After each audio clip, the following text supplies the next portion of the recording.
وہ بھی عین اس کی نظروں کے سامنے. بھائی ہو سکتا ہے کہ اس بھگوڑے کی کوئی مجبوری ہو جو اسے تم سے بھاگنا پڑا، ورنہ امریکہ تو چھوڑ ہی دے، مگر تمہیں ناممکن. نوفل کی بات پر کہا پڑا تھا. صبا کو اپنی پیشانی تپتی محسوس ہونے لگی. مرد و عورتوں کی تخصیص کے بغیر ہر طرح کی بات کر دینا تو جیسے ان لوگوں کی عادت تھی، مگر وہ جس گھر سے آئی تھی وہاں ان باتوں کا خاص خیال رکھا جاتا تھا. اب بھی اس کا وہاں سے بھاگ جانے کو جی چاہ رہا تھا. ویسے صبا، داد دینی پڑے گی تمہارے حوصلے کی. تم نے نوفل کو اجازت کیسے دے دی اس فیلڈز میں آنے کی؟ زالے ہنستے ہوئے پوچھ رہی تھی. وہ حیران سے اسے دیکھنے لگی. میں نے تم سے کہا تھا زالے، ان کے لیے یہ سرپرائز ہے. نوفل نے اسے یاد دہانی کرائی تو اس نے اپنی پیشانی کا ہاتھ مار کر جیسے اپنی یادداشت کو کوسا. پھر جلدی سے بولی، چلو کوئی بات نہیں، اس سیکرٹ کو اب اوپن کر دیتے ہیں. وہ خاموشی سے ان کے چہرے کو دیکھ رہی تھی. ان میں سے کوئی کچھ نہیں بتائے گا میم. اصل میں سرپرائز یہ ہے کہ ہمارے اگلے کمرشل میں mister Naufal as a model enter debut ہو رہے ہیں، اور یہ پارٹی اسی کانٹریکٹ سائن کرنے کی خوشی میں دی گئی ہے. اسد راجا نے ہنستے ہوئے پول کھول دی تھی. صبا کو حیرت و بے یقینی کا جھٹکا سا لگا. نوفل احمد اور ماڈلنگ؟ میں تو کب سے اسے فورس کر رہی تھی، مگر یہ بہت عقل مند ہے. اپنے تمام رائٹس سیف کرنے کے بعد اس فیلڈ میں آنے کی سوچی اس نے. زالے اسے چھوڑ رہی تھی جبکہ وہ ہنستے ہوئے صبا کو دیکھ رہا تھا جو فوٹو پر ہلکی سی مسکراہٹ لیے الجھی سی بیٹھی تھی. تمہیں حیرانی نہیں ہوئی صبا؟ زالے نے حیرت سے پوچھا تو وہ اسی مسکراہٹ کے ساتھ اسے دیکھتے ہوئے قدرے توقف کے بعد بولی، مجھے بالکل بھی حیرت نہیں ہوئی. ان کی ایکٹنگ کی صلاحیت کا تو مجھ میں بھی بہت اچھی طرح اندازہ ہو چکا ہے. یہ چاہیں تو ڈراموں میں بھی کام کر سکتے ہیں. اوہ، زالے نے توصیفی انداز میں سر ہلایا تھا جبکہ نوفل اس کے تنظر کو پوری طرح پا گیا تھا. کتنے آرام سے سب کے بیچ میں اس پر چوٹ کر گئی تھی. کسی اور کا تو پتہ چلا ہو یا نہ چلا ہو، مگر جس کو نشانہ بنایا گیا تھا وہ اپنا حوصلہ آزماتا کر رہ گیا. زالے نے انہی کی میز پر کھانا کھایا تھا. اب بتاؤ نوفل، کیا حال ہے محبت کا؟ چائے کے دوران زالے نے اسے چھیڑا تو وہ اپنے پہلو سے اٹھتی ٹیس کو نظر انداز کرتے ہوئے ہلکے سے مسکرایا. یہ سب فارغ وقت کے مشغلے ہیں زالے افریدی. کیا؟ زالے نے اسے آنکھیں دکھائیں. اور وہ جو میرے آگے پیچھے روتے پھرتے تھے، محبت یہ محبت وہ. نوفل نے ایک نظر سر جھٹکائے اپنے کپ کے کناروں پر انگلی پھیرتی صبا کو دیکھا اور بات ختم کرنے والے انداز میں بولا، محبت کی معراج پا لینا ہی تو ہوتا ہے. Well said. زالے نے سر دھنا تھا پھر تنظر بولی، یعنی پا لیا تو محبت فنش؟ پھر مجھے تو شکر ادا کرنا چاہیے کہ مجھے ابھی تک میری محبت نہیں ملی. لیو دس ٹاپک از زالے. وہ بھی کون سا اندر سے پرسکون تھا. جج چاہ کر بولا مگر وہ بحث پر آمیدہ تھی. ایک تو تم مشرقی مرد اس قدر کنزرویٹو ہوتے ہو کہ اپنی محبت کو بیوی تک پر آشکار نہیں کرتے. اس نے رخ بدل کر صبا کو مخاطب کیا تھا. کیوں صبا، کیا اس نے تمہیں اپنی شادی سے پہلے والی محبت کے کارنامے سنائے ہیں؟ میرے سامنے تو خود رونا رویا جاتا تھا محبت کا. صبا نے اداس ذرا سی پلکیں اٹھا کر نوفل کی طرف دیکھا تو وہ اسی کو دیکھ رہا تھا. وہ نظریں جھکا کر سنجیدگی سے بولی، انہیں کچھ کہنے کی ضرورت ہی نہیں پڑتی. اوہو. زالے نے شرارت سے نوفل کو دیکھا جو اطمینان بھری سانس لے رہا تھا. خفیف سے شانے اچکا کر مسکرا دیا. بہت لکی ہے نوفل، جیسے تم جیسی انڈرسٹینڈنگ کرنے والی بیوی ملی ہو، اور وہ بھی بہت محبت کرنے والے شخص سے. صبا بہت شدید پسند. اس ایسے شخص کو بہت احتیاط اور محبت سے ہینڈل کرنے کی ضرورت ہوتی ہے، مگر مجھے یقین ہے کہ وہ تمہارے اشارے سے باہر کبھی جا ہی نہیں سکتا. تم اسے ضرور سنبھال کر رکھو گی. واپسی پر صبا کی سماعتوں میں زالے کی باتیں گونج رہی تھی جو نوفل کے عدم موجودگی میں اس نے صبا سے کہی تھی. اس نے سر سیٹ کی پشت پر ٹکا لیا.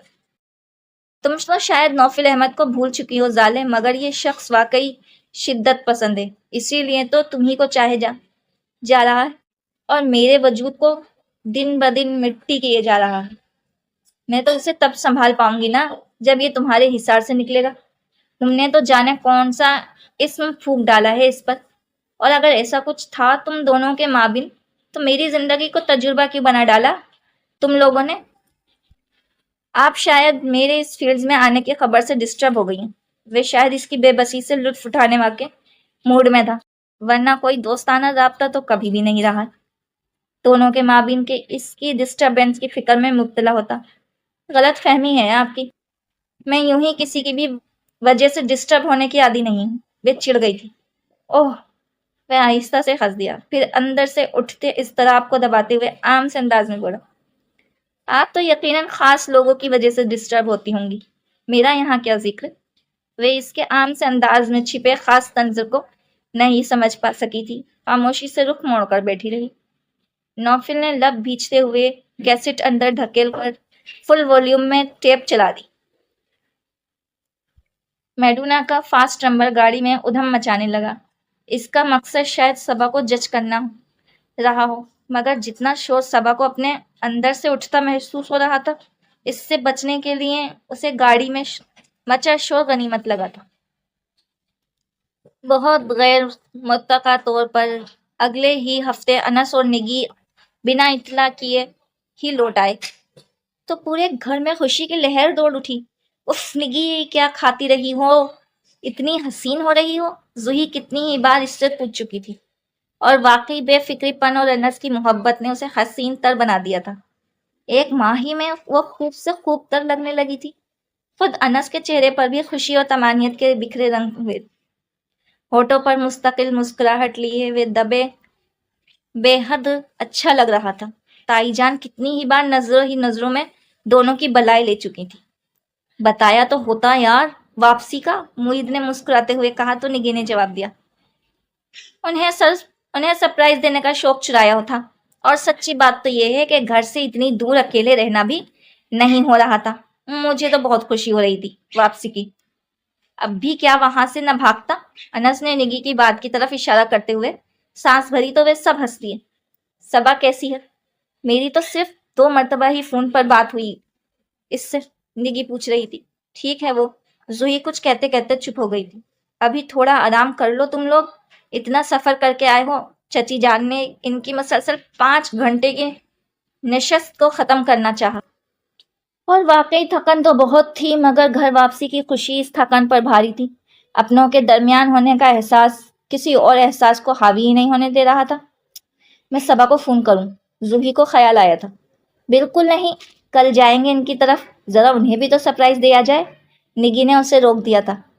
بھائی جان، اب تو ہمیں یقیناً اپنے حفاظتی بند باندھ لینے چاہیے، کیونکہ آئندہ سے ہمارے کچن کی باغ دوڑ جن 2 ہاتھوں میں جا رہی ہے، ان میں سے 2 کو ہم پچھلے دنوں آزما کر دیکھ چکے ہیں، اور یہ تو خدا نے ہی عمر لمبی رکھ رکھی تھی جو آپ سے منہ کلام ہو. اور باقی 2 بچے 2 ہاتھ تو وہ آپ کی بیگم صاحبہ کے ہیں، جن سے متعلق نوفل بھائی ہمیں پہلے ہی بتا چکے ہیں. سو ابھی سے کوئی متبادل سوچ لیں. جاوید اپنی ہانکے جا رہا تھا. زوہی کی گھوڑیاں بیکار جا رہی تھی. نگی نے جھیپ کر ان کے شانے پر ہاتھ مارا. میں اتنا اچھا پکاتی ہوں، بس تھوڑا سا اچھا نہیں بنتا. اس کی بات پر لڑکوں نے کہکا لگایا تھا. میری بیگم بہت ذہین ہے، انس اتر آیا تھا.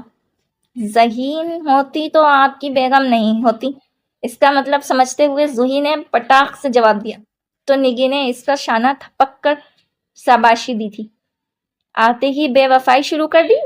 انس اس کی طرف جھک کر بڑبڑایا تو وہ انسنی کر گئی. اچھا بتاؤ کہاں گئے، کیا کچھ دیکھا؟ زوہی کو خود بدھ لگی تھی.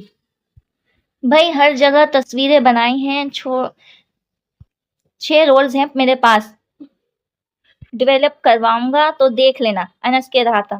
اچھا ہوا تم بھی آ گئے. ایک بہت خوشی کی خبر سنائی ہے تم سب کو. تائی جان مسکرا رہی تھی. سب ہمتن گوشے ہو گئے. معید نے شادی کے لیے ہاں کر دی ہے. انہوں نے دھماکہ کیا تھا